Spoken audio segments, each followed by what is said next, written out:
നിയമസഭാ തെരഞ്ഞെടുപ്പ് പ്രചാരണത്തിനായി കേരളത്തിലെത്തിയ പ്രധാനമന്ത്രി നരേന്ദ്രമോദി അങ്ങനെ തിരുവല്ലയിലെ പൊതുപരിപാടിക്ക് ശേഷം തിരുവനന്തപുരത്തേക്ക് മടങ്ങുകയാണ്. കൃത്യമായി ഇടതിനെയും വലതിനെയും വിമർശിക്കുന്ന രീതി തന്നെയായിരുന്നു പ്രധാനമന്ത്രി അവലംബിച്ചത്. എന്തെല്ലാം കാര്യങ്ങളിലാണ് ശ്രദ്ധ കേന്ദ്രീകരിക്കേണ്ടത് എന്നുള്ളതും അദ്ദേഹം പറയുകയുണ്ടായി. അരുൺ കൊടുങ്ങൂർ ചേരുന്നുണ്ട്. അരുൺ, കേരളത്തിന്റെ നിലവിലെ സാഹചര്യം കൃത്യമായി തന്നെ പ്രധാനമന്ത്രി വിലയിരുത്തി.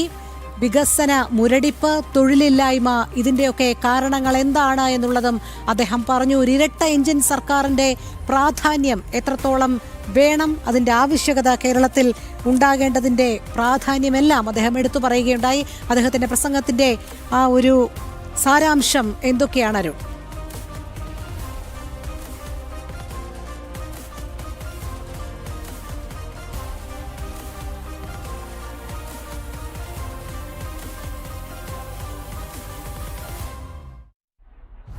അത് ആ പ്രധാനമന്ത്രിയുടെ പ്രസംഗം, ആ പ്രധാനമന്ത്രി എത്തിയതും അതിനുശേഷമുള്ള ആ പ്രസംഗം ഏറ്റവും ഗംഭീരമായ, പ്രൗഢഗംഭീരമായ പ്രസംഗം, കേരളത്തിൻ്റെ സമസ്ത മേഖലയെയും കൃത്യമായി തന്നെ അവതരിപ്പിച്ചുകൊണ്ടുള്ള ഏറ്റവും ഗംഭീരമായുള്ള ഒരു പ്രസംഗം കൂടിയായിരുന്നു ഉണ്ടായിരുന്നത്. എന്തായാലും ഏറ്റവും പ്രധാനപ്പെട്ട ഒരാൾ കൂടി നമുക്കൊപ്പം ചേരുകയാണ്. എന്തായാലും മോഡിജി പറഞ്ഞ വാക്കുകൾ എൻ്റെ വലങ്കൈയാണ്, അതുതന്നെയല്ല ഏറ്റവും വലിയ ഒരു ഗിഫ്റ്റായി വരുന്നത്.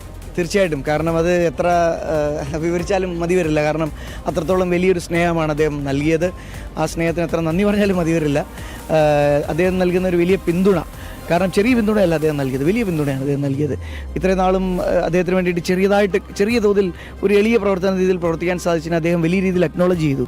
അത് നൽകുന്നൊരു വലിയ സന്തോഷമുണ്ട്. തീർച്ചയായിട്ടും തിരുവല്ല ജനങ്ങളും കണ്ടിട്ടുണ്ടാവും. അതുകൊണ്ട് ഇത്തവണ നരേന്ദ്രമോദിജിയുടെ കരുതൽ തിരുവല്ലയ്ക്കൊപ്പം ഉണ്ട് എന്നുള്ളൊരു വിശ്വാസം തിരുവല്ല ജനങ്ങൾക്കുണ്ട് ഈ തെരഞ്ഞെടുപ്പിൽ. അനൂപ് ആന്റണി എന്ന ഒരു രാഷ്ട്രീയ നേതാവിന്, അത് നരേന്ദ്രമോദിയുമായി, ലോക നേതാവായ നരേന്ദ്രമോദിയുമായുള്ള ഒരു ആത്മബന്ധം, തൻ്റെ വലങ്കൈയായി പ്രവർത്തിക്കുന്നു, തനിക്ക് വേണ്ടി രാവും പകലുമില്ലാതെ പ്രവർത്തിക്കുന്നു. ഇതിൽ കൂടുതൽ എന്താണ് ഒരു അംഗീകാരം ലഭിക്കാനുള്ളത് അല്ലേ? തീർച്ചയായിട്ടും, കാരണം അദ്ദേഹം ലോകാരാധ്യനായിട്ടുള്ള വ്യക്തിയാണ്. ലോകത്തിലെ ഏറ്റവും മുതിർന്ന നേതാക്കന്മാരിൽ ഒരാളാണ്. ഇവിടെ തിരുവല്ലയിലുള്ള സാധാരണക്കാരായ എന്നെക്കുറിച്ച് അദ്ദേഹം ഇത്രയും വളരെ മനസ്സുകൊണ്ട് വിവരിക്കുക എന്ന് പറഞ്ഞാൽ അത് ഏറ്റവും സന്തോഷം നൽകുന്ന കാര്യമാണ്. അതെത്ര വിവരിച്ചാലും മതി വരില്ല അതിനെക്കുറിച്ചുള്ള സന്തോഷം. അപ്പോൾ ആ സന്തോഷം തീർച്ചയായിട്ടും പ്രധാനമന്ത്രിയോട് എത്ര നന്ദി പറഞ്ഞാലും മതി വരില്ല. അത് വിവരിക്കാൻ അപ്പുറത്തുള്ളൊരു കാര്യമാണ്. ഈ ശരിക്കും വലിയൊരു സദസ്സ്, അതോടൊപ്പം തന്നെ കേരളത്തിലെ പ്രധാനപ്പെട്ട നേതാക്കൾ, അതോടൊപ്പം തന്നെ മോഡി, ആ ഒരു വേദിയിൽ വെച്ചാണ് ലഭിക്കുന്ന ഒരു അംഗീകാരം. ആ ഒരു സമയത്തെ മനസ്സിലുള്ള ആ ഒരു ഫീലിംഗ് എങ്ങനെയായിരുന്നു? അന്നേരം ഞാൻ പെട്ടെന്ന് ബ്ലാങ്ക് ആയിപ്പോയി. കാരണം അത്രയും വലിയൊരു സ്നേഹം അദ്ദേഹം അന്നേരം പകരുമെന്ന് ഞാൻ കരുതിയതല്ല. പക്ഷേ അദ്ദേഹം എപ്പോഴും അങ്ങനെയാണ്, എപ്പോഴും ഞെട്ടിക്കാറുണ്ട്. ഇതിനു മുമ്പ് ഇതുപോലെ പല സന്ദർഭങ്ങളുണ്ടായിട്ടുണ്ട്. അങ്ങനെ ഞെട്ടിക്കുന്ന അദ്ദേഹത്തിൻ്റെ ഒരു നേച്ചറാണ്. പക്ഷേ അദ്ദേഹത്തിൻ്റെ ഒരു ക്വാളിറ്റി, ഞാൻ അദ്ദേഹത്തിൻ്റെ ജീവിതം വളരെ അടുത്ത കണ്ട ഒരു വ്യക്തി എന്ന രീതിയിൽ ഏറ്റവും താഴെയുള്ള പ്രവർത്തനെ പോലും അദ്ദേഹം നെഞ്ചോട് ചേർത്ത് പിടിക്കുന്ന ഒരു പ്രകൃതം, അതാണ് നരേന്ദ്രമോദി വ്യത്യസ്തനാക്കുന്നത്. അതുകൊണ്ടത് അനൂപ് ആന്റണി എന്നൊരു വ്യക്തി മാത്രമല്ല, കാരണം അദ്ദേഹം ആരെയൊക്കെ നേരിട്ട് അറിഞ്ഞിട്ടുണ്ടോ, ആരുടെയൊക്കെ പ്രവർത്തനങ്ങൾ കണ്ടിട്ടുണ്ടോ, അവരെയൊക്കെ ആത്മാർത്ഥമായിട്ട് പ്രവർത്തിക്കുന്നവരെ നെഞ്ചോട് ചേർത്ത് പിടിക്കുന്ന ഒരു നേതാവ്. അതുകൊണ്ടാണ് അദ്ദേഹത്തെ ആയിരക്കണക്കിന് കോടിക്കണക്കിന് ആളുകൾ ഇഷ്ടപ്പെടുന്നത്. അതുകൊണ്ട് തീർച്ചയായിട്ടും ഒരു വലിയ സന്തോഷമുണ്ട്, ഒരു ചാരിതാർത്ഥ്യമുണ്ട് അദ്ദേഹത്തിന് വേണ്ടി എന്തെങ്കിലും എനിക്ക് ചെയ്യാൻ സാധിച്ചത്. തെരഞ്ഞെടുപ്പിന് ഇനി 3-4 ദിവസങ്ങൾക്കപ്പുറത്തേക്ക് തിരുവല്ല വിധി എഴുതാൻ പോവുകയാണ്. എന്തായാലും നരേന്ദ്രമോദിയുടെ ഈ ഒരു സന്ദർശനം, അതോടൊപ്പം തന്നെ അദ്ദേഹം പറഞ്ഞ വാക്കുകൾ, അത് എത്രത്തോളം ആത്മവിശ്വാസം നൽകുന്നു? വലിയ ആത്മവിശ്വാസമാണ്. കാരണം ജയിക്കുമെന്നുള്ള ഉറപ്പുണ്ടായിരുന്നു. പക്ഷേ ഇനിയിപ്പം ജയത്തിനേക്കാളും വലിയ ഒരു വിജയമായിരിക്കുമെന്നുള്ള കാര്യത്തിൽ യാതൊരു സംശയവുമില്ല. പ്രധാനമന്ത്രി നൽകിപ്പോയത്, തിരുവല്ല ജനങ്ങൾക്ക് നൽകിപ്പോയത് വലിയൊരു ഉറപ്പാണ്. കാരണം ഞാൻ കൂടെയുണ്ട്, തിരുവല്ലയ്ക്കൊപ്പമുണ്ട്, അനൂപ് ആന്റണിക്കൊപ്പമുണ്ട് എന്നുള്ള ഉറപ്പാണ് അദ്ദേഹം നൽകിയിട്ട് പോയത്. ഇത് തിരുവല്ല ജനങ്ങൾക്ക് കൊടുത്ത ഉറപ്പാണ്. തീർച്ചയായിട്ടും അത് ഈ തെരഞ്ഞെടുപ്പിലുണ്ടാവും. ഒരു കാര്യം കൂടെ, അതായത് പ്രധാനമന്ത്രി കൃത്യമായിട്ട് ചില സൂചനകളും വിശദീകരണങ്ങളും നൽകി. ഇപ്പോൾ FCRA വിഷയത്തിലാണെങ്കിലും ക്രൈസ്തവ വിഭാഗത്തെ തെറ്റിദ്ധരിപ്പിക്കാൻ വേണ്ടി ഇടതുവലതു മുന്നണികൾ നടത്തുന്ന കള്ളപ്രചരണങ്ങളൊക്കെ ആണ്, അതിനെയൊക്കെ കൃത്യമായിട്ട് തുറന്നു കാണിക്കുന്ന ഒരു സമീപനം. ഒപ്പം ശബരിമല വിഷയത്തെ കൃത്യമായിട്ട് അദ്ദേഹം തുറന്നു കാട്ടി. അപ്പോൾ ഇതൊക്കെ ജനങ്ങൾക്ക് മുൻപിൽ അദ്ദേഹം കൃത്യമായിട്ടൊരു തുറന്നു കാട്ടുന്ന ഒരു സമീപനം ഉണ്ടായി. ഇത് ഇടതുവലതു മുന്നണികൾക്ക് എത്രമാത്രം പ്രതിരോധം?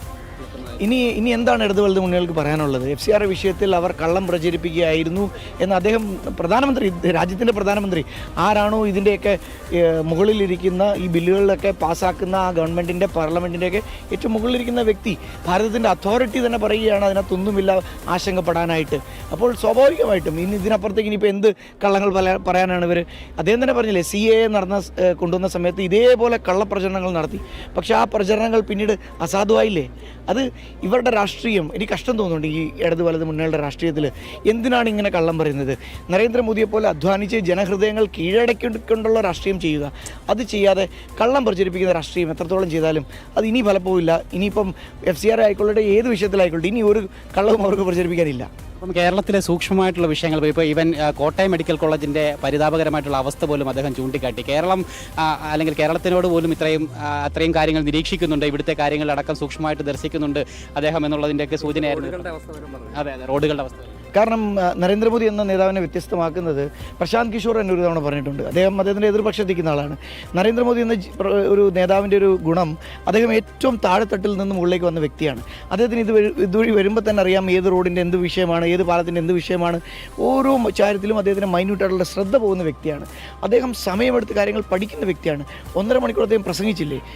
ഏതൊരു ലോക നേതാവ് 1.5 മണിക്കൂർ നിന്ന് തിരുവല്ലയിലെ ജനങ്ങളോട് സംസാരിക്കും? ഇതാണ് അദ്ദേഹത്തെ വ്യത്യസ്തനാക്കുന്നത്. അതുകൊണ്ടാണ് അദ്ദേഹത്തിൻ്റെ 7 ഇലത്തെത്താൻ പോലും മറ്റൊരു ദേശീയ നേതാവിനും സാധിക്കാതെ വരുന്നത്. ഓരോ കാര്യങ്ങളെക്കുറിച്ചുള്ള കൃത്യമായ പഠനത്തോടും ഹോംവർക്കോടും കൂടിയാണ് അത് ചെയ്യുന്നത്. അതുകൊണ്ടാണ് അദ്ദേഹത്തെ ലോകം നേതാവായി അംഗീകരിക്കുന്നത്. അവസാനമായിട്ട് ഒരു ചോദ്യം, നല്ലൊരു അടി കിട്ടിയത് കണ്ടായിരുന്നു മോദിയുടെ ഏറ്റവും പ്രധാനപ്പെട്ട. അദ്ദേഹത്തിൻ്റെ അടിച്ച് ഭാരമുള്ള അടിയാണ് കേട്ടോ. അത് സ്നേഹത്തോടുള്ള അടിയാണ്. അതിന് ഞാൻ ഒരു സമ്മാനമായിട്ട് തന്നെ സ്വീകരിച്ചു. തീർച്ചയായിട്ടും വളരെ നന്ദി കേട്ടോ. എന്തായാലും ചേട്ടന് എല്ലാ വിജയാശംസകളും നേരുകയാണ് ഞങ്ങളുടെ ഭാഗത്തു നിന്ന്. എന്തായാലും പ്രധാനമന്ത്രിയുടെ സന്ദർശനം NDA ക്യാമ്പിനും BJPക്കും ഒക്കെ തന്നെ വലിയ ആത്മവിശ്വാസവും വലിയ വിജയപ്രതീക്ഷയും നൽകുന്നതായി മാറി എന്നുള്ള കാര്യത്തിൽ യാതൊരു സംശയമില്ല. ഒപ്പം കേരളത്തിലെ സമകാലിക രാഷ്ട്രീയ വിഷയങ്ങളിലടക്കം കൃത്യമായിട്ട് വിശകലനം നടത്തി അതിൽ പ്രതികരണം നടത്തിക്കൊണ്ട് തന്നെയാണ് പ്രധാനമന്ത്രി പ്രസംഗം അവസാനിപ്പിക്കുകയും ചെയ്തത്. ഇടത് വലത് മുന്നണികൾക്ക് കൃത്യമായിട്ട് കൊടുക്കേണ്ടടുത്ത് കൊടുത്തും അല്ലെങ്കിൽ അത് പറയേണ്ടത് പറഞ്ഞും തന്നെയാണ് പ്രധാനമന്ത്രി എന്തായാലും ഇപ്പോൾ അനന്തപുരിയിലേക്ക് പോയിരിക്കുന്നത്. തീർച്ചയായും അത് തന്നെയാണ് എന്തായാലും ഏറ്റവും പ്രധാനപ്പെട്ട അനൂപ് ആന്റണിയുടെ വാക്കുകൾ തന്നെ വിശദമായി തന്നെ അദ്ദേഹം പറഞ്ഞിരുന്നു. ആ ഉണ്ടായ സമയത്ത് നമ്മൾ നേരിട്ട് കണ്ടതാണ്. ആ ഒരു സമയത്ത് അദ്ദേഹത്തിന് കൊടുക്കാവുന്ന ഏറ്റവും വലിയ, പ്രത്യേകിച്ച് ഒരു നിർണായക തെരഞ്ഞെടുപ്പാണ്. തിരുവല്ല പോലൊരു മണ്ഡലത്തിൽ കടുത്ത ത്രികോണ മത്സരം നടക്കുന്ന ആ ഒരു സമയത്ത് കൃത്യമായി തന്നെ നടക്കുന്ന ആ ഒരു സമയത്ത് തന്നെ അത് നരേന്ദ്രമോദിയുടെ ആ വാക്കുകൾ അത് കൃത്യമായി തന്നെ പറയേണ്ടിയിരിക്കുന്നു. അങ്ങനെ ഒരു വലിയ രീതിയിലുള്ള ഒരു പ്രഖ്യാപനം കൂടി ഇവിടെ നടത്തി. അതോടൊപ്പം തന്നെ സ്ഥാനാർത്ഥി എന്ന നിലയിൽ കിട്ടാവുന്ന ഏറ്റവും വലിയ ഒരു അംഗീകാരം നൽകിയതിന് ശേഷമാണ് പ്രധാനമന്ത്രി പോകുന്നത്. അല്ലേ? തീർച്ചയായിട്ടും. അത് അനൂപ് ആന്റണിക്ക് മാത്രമല്ല, അവിടെ കൂടിയിരുന്ന എല്ലാ സ്ഥാനാർത്ഥികൾക്കും, ഈവൻ കുമ്മനം രാജശേഖരൻ ഉണ്ടായിരുന്നു, ബാക്കി പല നിയോജക മണ്ഡലങ്ങളിലെ സ്ഥാനാർത്ഥികളുണ്ട്, 11ഓളം നിയോജക മണ്ഡലങ്ങളിലെ സ്ഥാനാർത്ഥികളുണ്ടായിരുന്നു. അവർക്ക് എല്ലാവർക്കും വലിയ ആത്മവിശ്വാസവും ഊർജ്ജവും പ്രേരണയും ഒക്കെ ലഭിക്കുന്നതായിരുന്നു പ്രധാനമന്ത്രിയുടെ ആ ഒരു സമീപനം, അവരോടുള്ള ഒരു നിലപാട് എന്നുള്ളതാണ്. അദ്ദേഹം പ്രസംഗം ആരംഭിച്ച് അതിന് ഏതാനും നിമിഷങ്ങൾക്ക് ശേഷം എല്ലാ സ്ഥാനാർത്ഥികളെയും വേദിയുടെ നടുവിലേക്ക് വിളിച്ചു വരുത്തി. അവർക്ക് നടുവിൽ പ്രധാനമന്ത്രി നിന്നുകൊണ്ട് കൈകോർത്ത് പിടിച്ച് സദസ്സിനെ അഭിവാദ്യം ചെയ്ത് അവരെ അഭിനന്ദിക്കുന്ന പ്രധാനമന്ത്രിയെയും ആശംസിക്കുന്ന പ്രധാനമന്ത്രിയെയും ഒക്കെ തന്നെ കണ്ടു. കരുതലോടുകൂടി ചേർത്ത് നിർത്തുന്ന പ്രധാനമന്ത്രിയാണ് നമ്മൾ കണ്ടത്. എന്തായാലും തിരുവല്ലയിൽ പ്രധാനമന്ത്രിയുടേത് കേവലം ഒരു സന്ദർശനം മാത്രമായിരുന്നില്ല. അത് കൃത്യമായിട്ട് രാഷ്ട്രീയ സൂചന അതിലുണ്ടായിരുന്നു, ചേർത്ത് നിർത്തലുകളുണ്ടായിരുന്നു, അല്ലെങ്കിൽ വിമർശനങ്ങളുണ്ടായിരുന്നു. അങ്ങനെ എല്ലാം കൊണ്ടും ഒരു ഏറ്റവും മികച്ചൊരു പരിപാടി തന്നെ, പ്രധാനമന്ത്രിയുടെ പൊതുസമ്മേളനം തന്നെയാണ് ഇപ്പോൾ പൂർത്തിയായിരിക്കുന്നത്. ഒപ്പം ഇവിടെ കൂടിയിരിക്കുന്ന ഓരോ ജനങ്ങൾക്കും എന്തിനു വേണ്ടി NDAക്ക് വോട്ട് നൽകണം, എന്തിനു വേണ്ടി കേരളത്തിൽ ഭരണമാറ്റം ഉണ്ടാക്കണം, NDA സർക്കാർ ഉണ്ടാകണം എന്നുള്ളതിൻ്റെ കൃത്യമായിട്ട് ഉദ്ബോധനം ഉണ്ടാകുന്ന രീതിയിൽ തന്നെയായിരുന്നു പ്രധാനമന്ത്രി വിഷയങ്ങളെ അവതരിപ്പിക്കുകയുണ്ടായത്. ഇടത് വലത് മുന്നണികൾ കാലാകാലങ്ങളായിട്ട് നടത്തിക്കൊണ്ടുവന്നിരിക്കുന്ന ദുഷ്പ്രചരണങ്ങളെയും നുണപ്രചരണങ്ങളെയും ഒക്കെ പൊളിച്ചു കാട്ടുന്നവയായിരുന്നു പ്രധാനമന്ത്രിയുടെ പരാമർശങ്ങളിൽ പലതും. അതോടൊപ്പം തന്നെ ഈ ഗൾഫ് രാജ്യങ്ങളുമായി ബന്ധപ്പെട്ട്, ഇറാനുമായിട്ടൊക്കെ ബന്ധപ്പെട്ട് നിൽക്കുന്ന യുദ്ധ സാഹചര്യങ്ങളിൽ ഗൾഫ് രാജ്യങ്ങളെ ഏത് രീതിയിൽ അവരെ ഈ ഭാരതത്തിനോട് പ്രകോപിപ്പിക്കാൻ വേണ്ടിയിട്ടാണ് കോൺഗ്രസ് ശ്രമിച്ചുകൊണ്ടിരിക്കുന്നത്. നുണപ്രചരണങ്ങളിലൂടെ ഈ ഗൾഫ് രാജ്യങ്ങളെ പ്രകോപിപ്പിച്ചുകൊണ്ട് അവിടുത്തെ ഇന്ത്യക്കാരുടെ, അവിടുത്തെ ഭാരതീയരായിട്ടുള്ള പ്രവാസികളുടെ ജീവനെ പോലും ഭീഷണി ഉണ്ടാക്കുന്ന രീതിയിലുള്ള സമീപനങ്ങളാണ് കോൺഗ്രസ് നടത്തിക്കൊണ്ടിരിക്കുന്നത്. ആ രീതിയിലുള്ള പ്രതികരണങ്ങളും പരാമർശങ്ങളും പ്രധാനമന്ത്രിയുടെ വാക്കുകളിൽ ഉണ്ടായിരുന്നു. എന്തായാലും കൂടിയ എല്ലാവർക്കും തിരുവല്ലയും ഒപ്പം വലിയ ആത്മവിശ്വാസവും വരുന്ന തെരഞ്ഞെടുപ്പിൽ വലിയ വിജയപ്രതീക്ഷയും നൽകുന്നതിന് വേണ്ടിയിട്ട് ഉതകുന്നതായിരുന്നു പ്രധാനമന്ത്രിയുടെ സന്ദർശനം. തീർച്ചയായും ഗൂഗിൾ തുടരുക, ഇനിയും ഗൂഗിളിലേക്ക് എത്തേണ്ടതുണ്ട്. ആവേശമാണ് വാനോളം പ്രധാനമന്ത്രി ഉയർത്തിയിരിക്കുന്നത് എന്ന് മാത്രമല്ല, എന്തുകൊണ്ട് കേരളത്തിൽ NDA വരണം എന്നുള്ളതും അദ്ദേഹം എടുത്തു പറയുകയുണ്ടായി. നമുക്കതിന്റെ കൂടുതൽ വിശദാംശങ്ങളിലേക്ക് എത്തേണ്ടതുണ്ട്.